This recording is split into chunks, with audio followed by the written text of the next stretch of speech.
నీకు తోడుగా ఉంటాను కరుణి. ఈ గ్రామ ప్రజలకి జబ్బొచ్చినా సరే, వాళ్ళు చచ్చినా సరే, ఆ ఎవ్వరం ఈవిడికెందుకో. క్షమాపణాఘాతం. క్షమాపణతో ప్రపంచాన్ని మార్చిన బ్లెస్సెడ్ రాణి మరియా జీవితం ఆధారంగా 2024 ఆస్కార్కు నామినేట్ అయిన చిత్రం the face of the faceless. పనికి జీతం తిండి మాత్రమే. జమీందార్ భూములు పండించే ఆదివాసుల రైతులకు కూలీలు లేవు. 123కి పైగా జాతీయ అంతర్జాతీయ అవార్డులు అందుకున్న చిత్రం 2024 సంవత్సరానికి ఉత్తమ క్రైస్తవ చిత్రంగా గుర్తింపు పొందిన సినిమా. హృదయాన్ని తాకే ఒక నిజమైన గాథ. వీళ్ళు మీకు చుట్టాలు లేదా గ్రామ ప్రజల్లా కనిపించట్లేదు. దయచేసి మీరు మమ్మల్ని వదిలేసి ఎక్కడికి వెళ్ళకండి.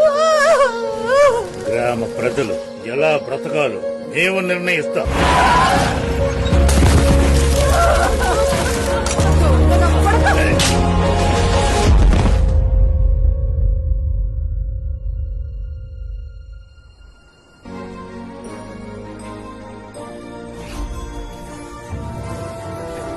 దివ్యవాణి టీవీ ద్వారా నవంబర్ 21న తెలుగు రాష్ట్రాల థియేటర్లలో విడుదల కాబోతుంది.